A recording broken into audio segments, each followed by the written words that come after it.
सभी को नमस्कार। अपन पढ़ रहे थे कार्बोक्सिलिक एसिड्स।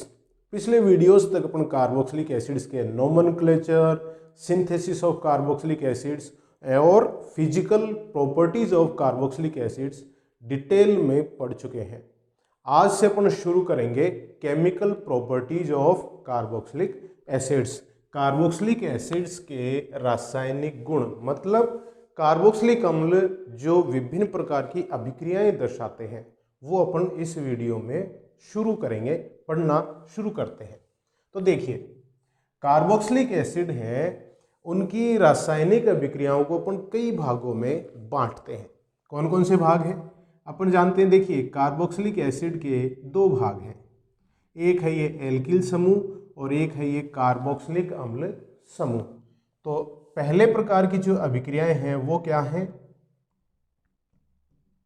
एल्किल ग्रुप के द्वारा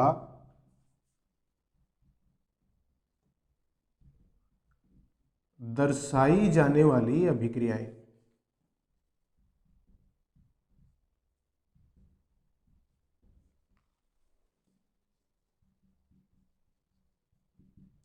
दूसरे प्रकार की अभिक्रियाएं जो अपन पढ़ेंगे वो क्या है? COOH समूह की अभिक्रियाएं।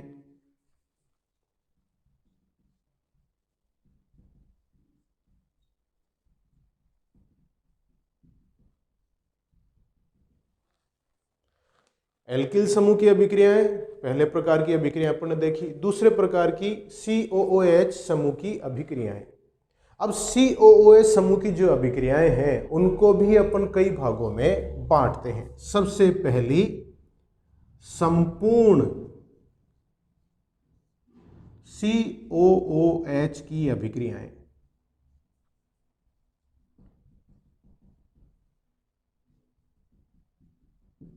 मतलब ऐसी अभिक्रियाएं जिनमें COH जो कार्बोक्सिलिक अम्ल समूह है, क्रियात्मक समूह, ये पूरा का पूरा भाग लेता है, ऐसी अभिक्रियाएं अपन पढ़ेंगे।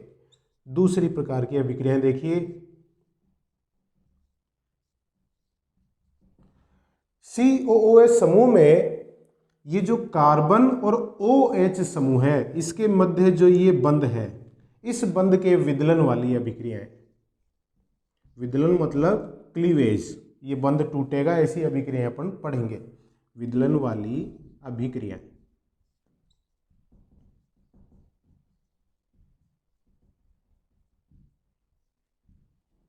और तीसरे प्रकार की अभिक्रियाएं देखिए,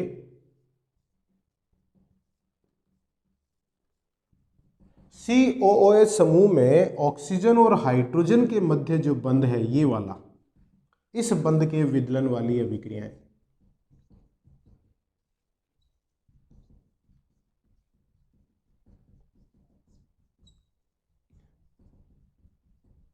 इस OH बंध के विदलन वाली अभिक्रियाओं में अपन इसके एसिडिक नेचर को डिटेल में पढ़ेंगे।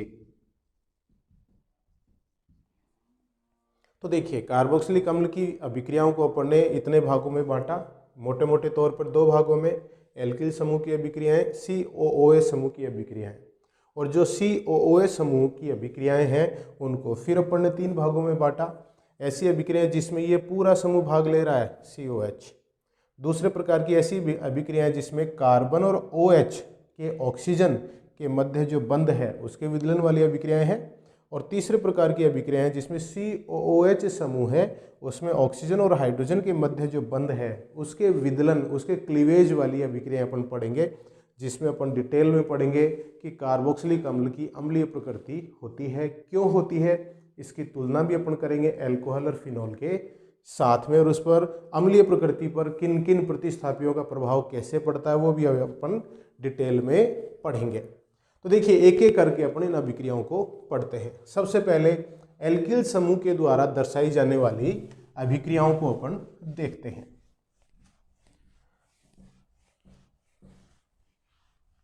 इसमें अपन पढ़ेंगे हैलोजनीकरण, हैलोजनेशन।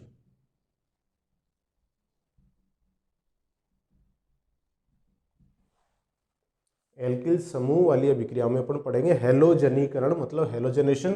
और इसमें एक बहुत ही इंपॉर्टेंट नाम वाली अभिक्रिया है और वो है हेल वोहलार्ड जेलेंस्की रिएक्शन, जिसको HVZ रिएक्शन भी कहते हैं। हेल वोलार्ड जेलेंस्की अभिक्रिया, इसमें होता क्या है, वे ही कार्बोक्सिलिक अम्ल ये अभिक्रिया दर्शाते हैं जिनमें अल्फा हाइड्रोजन पाया जाता है। ये अभिक्रिया होती है लाल फास्फोरस और X2 की उपस्थिति में। यहाँ X2 क्या है, X2 है Cl2 हो सकता है और Br2 हो सकता है। बनेगा क्या, उत्पाद के रूप में अल्फा हेलो कार्बोक्सिलिक एसिड बनता है। मतलब अल्फा कार्बन पर उपस्थित जो हाइड्रोजन है वह हैलोजन परमाणु के द्वारा प्रतिस्थापित हो जाता है। अब उदाहरण के तौर पे अपन देखें, देखिएगा RCH2COOH, ये जो कार्बन है जिस पर COOH समूह जुड़ा हुआ है, इस कार्बन को क्या कहते हैं, अल्फा कार्बन। और इस कार्बन पर जो हाइड्रोजन है उसे अपन अल्फा हाइड्रोजन कहेंगे। अभिक्रिया किससे करवा रहे हैं, Cl2 के साथ, किसकी उपस्थिति में, लाल फास्फोरस की उपस्थिति में इसको गर्म करेंगे उच्च तापमान पर, क्योंकि निम्न तापमान पर यह अभिक्रिया बहुत धीमी होती है, इसलिए तापमान उच्च रखना पड़ता है। तो देखिए क्या होगा, RCHClCOOH alpha chloro carboxylic acid बन गया, अल्फा क्लोरो कार्बोक्सिलिक एसिड। अब यहां पर अगर ये जो हैलोजन है, मतलब क्लोरीन आपने लिया हुआ है, ये अगर आधिक्य में है तो क्या होगा, जितने भी अल्फा हाइड्रोजन है सारे इसके द्वारा प्रतिस्थापित हो जाते हैं। सह उत्पाद के रूप में क्या बना, यहां से H और यहां से Cl मिलकर HCl के रूप में निकल गए। और अभी मैंने कहा अगर क्लोरीन आधिक्य में है, क्लोरीन को अगर आप आधिक्य में लेते हैं तो क्या होगा, जितने भी अल्फा हाइड्रोजन है सब क्लोरीन के द्वारा इस तरह से प्रतिस्थापित हो जाते हैं। तो ये हो गया alpha alpha dichloro carboxylic acid बन गया। दो अल्फा हाइड्रोजन थे, दोनों ही प्रतिस्थापित हो गए। ठीक है, अब देखो इस अभिक्रिया में मैंने शुरू में ही कहा, यह अभिक्रिया कौन देंगे, वे कार्बोक्सिलिक अम्ल देंगे जिसमें अल्फा हाइड्रोजन हो। इसका मतलब formic acid, formic acid formula क्या होता है, HCOOH, हेल वोलार्ड जेलेंस्की रिएक्शन नहीं देते हैं।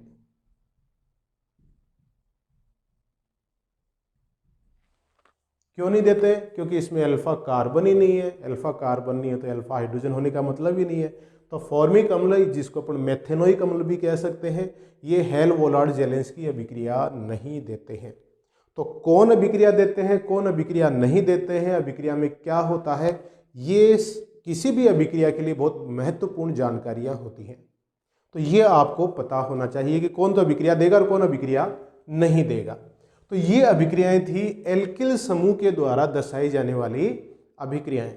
अब अपन दूसरे प्रकार की अभिक्रियाएं पढ़ेंगे जिनमें कार्बोक्सिलिक अम्ल है, उसका कार्बोक्सिलिक अम्ल समूह COOH समूह अभिक्रिया में भाग लेता है। और उसको भी अपन ने कई भागों में वर्गीकृत किया है, अभी थोड़ी देर पहले देखा। तो दूसरे प्रकार की जो अभिक्रियाएं अपन पढ़ेंगे वो अभिक्रियाएं कौन सी हैं, COOH समूह के द्वारा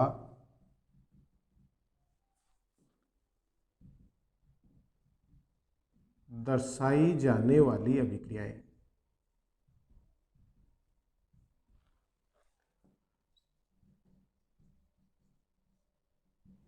और इसमें भी सबसे पहले प्रकार की अभिक्रियाएं कौन सी हैं?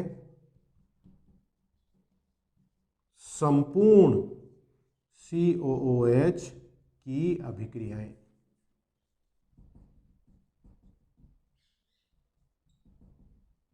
ऐसी अभिक्रियाएं जिसमें पूरा का पूरा COH समूह है वो भाग लेता है।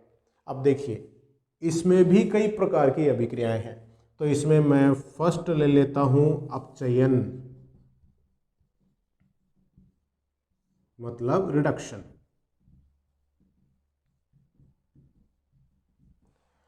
अब रिडक्शन है, उसके लिए अपचायक की आवश्यकता पड़ती है। तो अपचायक के रूप में क्या काम में ले सकते हैं? तो अपचायक के रूप में आप काम में ले सकते हैं लाल फास्फोरस प्लस HI। अपचायक के रूप में आप काम में ले सकते हैं लिथियम एल्यूमिनियम हाइड्राइड। अपचायक के रूप में आप काम में ले सकते हैं डाइबोरेन। तो ये आप अपचायक के रूप में यहां पर काम में ले सकते हैं। लेकिन अपचायक बदल देने से उत्पाद भी बदल जाता है, तो ये भी आपको ध्यान रखने वाली बात है। देखिए क्या होगा, उदाहरण से अपन चलते हैं।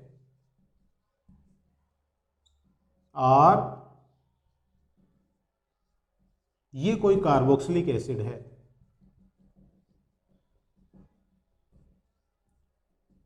इसका अपचयन अगर आप लाल फास्फोरस HI के द्वारा करते हैं तो पूर्ण अपचयन होता है। हमेशा ध्यान रखिएगा, लाल फास्फोरस और HI से पूर्ण अपचयन होता है। कार्बोक्सिलिक अम्ल के अपचयन से एल्केन बनते हैं, साथ में H2O और I2 सह उत्पाद के रूप में प्राप्त होते हैं। तो देखिए क्या बनेगा, 6 6, तो ये 6 हो गया, ये 3 हो गया और ये भी 6H2O। तो देखिए कार्बोक्सिलिक अम्ल का जो अपचयन आप लाल फास्फोरस और HI के द्वारा करते हैं तो कार्बोक्सिलिक अम्ल में जितने कार्बन हैं उतने ही कार्बन वाला एल्केन प्राप्त होता है, पूर्ण अपचयन होता है। अगर यही अपचयन आप लिथियम एल्यूमिनियम हाइड्राइड या डाइबोरेन के द्वारा करते हैं, RCOOH, इसका अपचयन अगर आप लिथियम एल्यूमिनियम हाइड्राइड या B2H6 डाइबोरेन के द्वारा करते हैं तो प्राथमिक अल्कोहल प्राप्त होता है RCH2OH प्लस H2O। तो 2H यहां लग गए, 2H मतलब यहां पे 4H काम में आ गए। तो कार्बोक्सिलिक अम्ल का अपचयन अगर आप लिथियम एल्यूमिनियम हाइड्राइड या डाइबोरेन के द्वारा करते हैं तो प्राथमिक अल्कोहल का निर्माण होता है, 1 डिग्री अल्कोहल। तो देखिए अपचायक बदल देने से उत्पाद बदल गया, ये भी बहुत ही महत्वपूर्ण चीज है। तो यहां पर ये चीज आपको नोट करने वाली है कि अपचायक कौन सा काम में लेंगे तो कौन सा उत्पाद बनेगा। तो ये है अपचयन। फिर दूसरे प्रकार की अभिक्रियाएं जिसमें संपूर्ण COH भाग ले रहा है वो है विकार्बोक्सिलीकरण। इसको मैं हटा देता हूं, लिख लिया होगा आपने, ठीक है। विकार्बोक्सिलीकरण, देखिए सेकेंड डीकार्बोक्सिलेशन।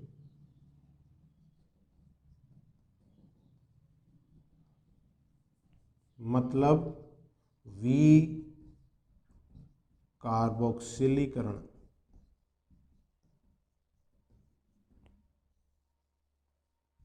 विकार्बोक्सिलीकरण का मतलब है कि जो कार्बोक्सिलिक अम्ल में COOH वाला भाग है ये पूरा भाग हटेगा, हट जाएगा।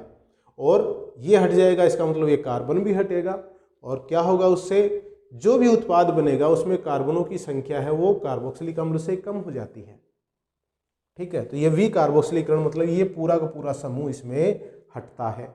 अब विकार्बोक्सिलीकरण है ये भी 2 प्रकार से होता है। 2 प्रकार से कैसे, सबसे पहले अपन देखते हैं सोडा लाइम द्वारा। सोडा लाइम के द्वारा वी कार्बोक्सिलीकरण। अब ये सोडा लाइम क्या चीज है? सोडा लाइम है NaOH प्लस CaO का मिश्रण। कास्टिक सोडा है और बिना बुझा चूना CaO, जिसको अपन क्विक लाइम भी कहते हैं, उसका मिश्रण है। और मिश्रण में सोडियम हाइड्रोक्साइड 3 भाग और कैल्शियम ऑक्साइड है वो 1 भाग। तो ये जो मिश्रण इस अनुपात में होता है उसे क्या कहते हैं? सोडा लाइम कहते हैं। अब सोडा लाइम के साथ में कार्बोक्सिलिक अम्ल की अभिक्रिया कैसे होती है?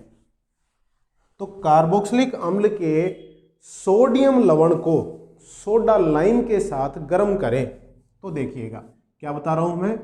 कार्बोक्सिलिक अम्ल के सोडियम लवण को सोडा लाइम के साथ गर्म करेंगे तो सोडा लाइम में NaOH है और CaO है, तो क्या बनेगा? देखिए Na2 और CO3, ये वाला भाग इसमें निकल जाता है। तो क्या निकल गया? Na 2 हो गए तो Na2 और CO3 और RH बन गया। ये RH प्लस Na2CO3 मतलब एल्केन बन गया। ये कार्बोक्सिलिक एसिड है। अब यहां जो एल्केन बना है उसमें कार्बनों की संख्या लिए गए कार्बोक्सिलिक अम्ल से 1 कम है, क्योंकि एक कार्बन कहां चला गया? देखिए सोडियम कार्बोनेट में चला गया। तो ये एल्केनों के निर्माण की विधि भी है और वी कार्बोक्सिलीकरण अभिक्रिया भी है सोडा लाइम के द्वारा। अब दूसरे प्रकार की अभिक्रिया अपन देखते हैं, कोल्बे इलेक्ट्रोलिसिस। बहुत ही इंपॉर्टेंट रिएक्शन है, तो मैं इसको हटा दूं। दूसरे प्रकार की जो अभिक्रिया है वो है कोल्बे इलेक्ट्रोलिसिस, कोल्बे विद्युत अपघटन द्वारा। दूसरे प्रकार की अभिक्रिया कोल्बे इलेक्ट्रोलिसिस, बहुत ही इंपॉर्टेंट है। करेंगे क्या? कार्बोक्सिलिक अम्ल के सोडियम लवण के जलीय विलयन में विद्युत धारा प्रवाहित करेंगे। देखो क्या ले रहे हैं? कार्बोक्सिलिक अम्ल का सोडियम लवण, sodium salt of carboxylic acid, carboxylic अम्ल का सोडियम लवण, इसका जलीय विलयन मतलब जल में घुला हुआ है, और क्या करेंगे? विद्युत धारा प्रवाहित करेंगे।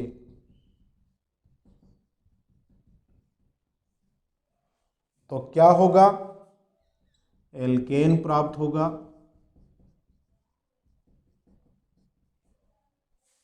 दो अणु, इसके भी 2 अणु, प्लस CO2 प्राप्त होगा, इसके भी 2 अणु होंगे, प्लस 2NaOH और प्लस H2 गैस।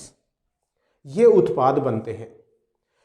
यहां पर जो एल्केन बनता है उस एल्केन में कार्बनों की संख्या कार्बोक्सिलिक अम्ल में जो एल्किल समूह है उस एल्किल समूह के कार्बनों की संख्या से दुगनी होगी। क्योंकि देखिए ये जो एल्किल समूह है इसी के तो 2 भाग आपस में जुड़े हुए हैं, R और R। तो देखिए कार्बनों की संख्या कितनी होगी एल्केन में? कार्बोक्सिलिक अम्ल के एल्किल समूह में उपस्थित कार्बनों की संख्या से दुगनी। अब ये उत्पाद बने कैसे? तो इसकी क्रिया विधि को देखिए अपन समझते हैं।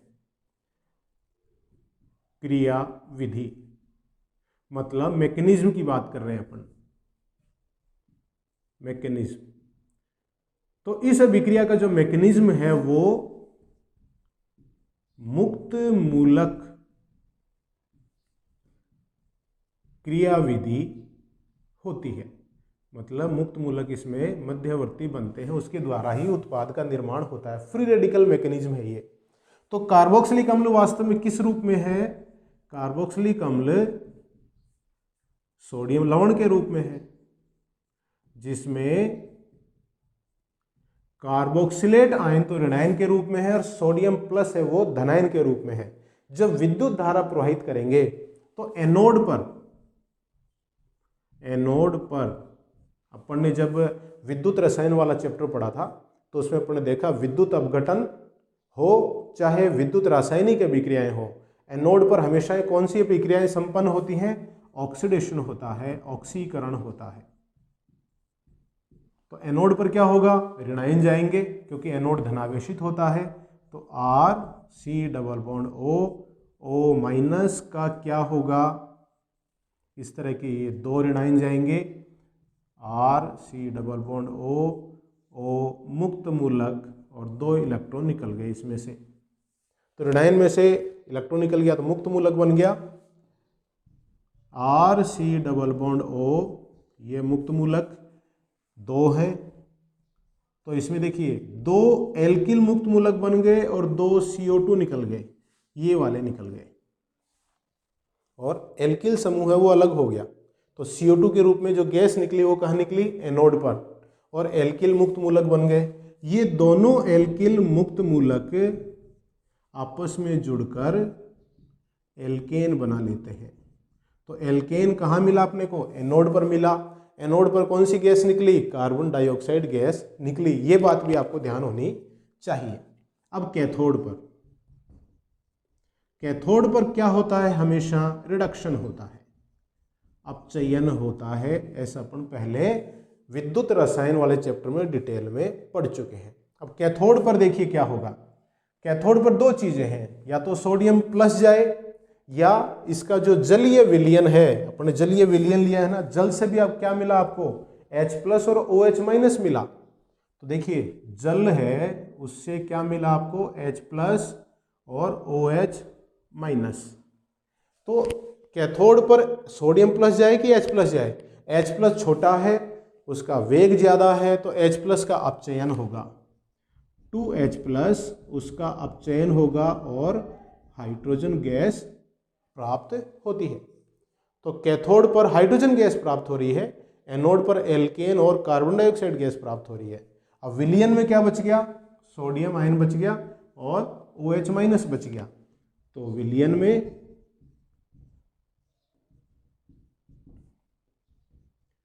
सोडियम प्लस और OH- आयन मिलके क्या बना लेंगे, सोडियम हाइड्रोक्साइड बना लेंगे।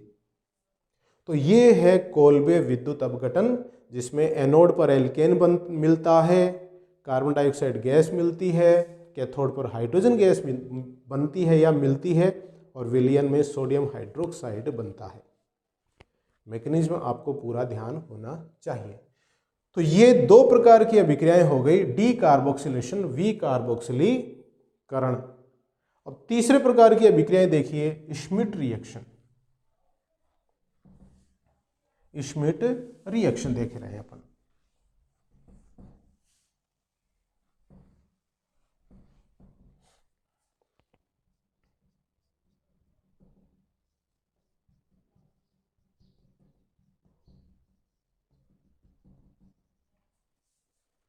श्मिट रिएक्शन में क्या होता है, जो कार्बोक्सिलिक अम्ल है उसको हाइड्रोजोइक अम्ल के साथ गर्म करते हैं। ये क्या है, हाइड्रोजोइक एसिड, तन्नु H2SO4 की उपस्थिति में, हाइड्रोजोइक अम्ल के साथ तन्नु H2SO4 की उपस्थिति में क्या बनेगा, RnH2 plus N2 plus CO2, 1 degree amine बनता है, प्राथमिक एमीन बन रहा है।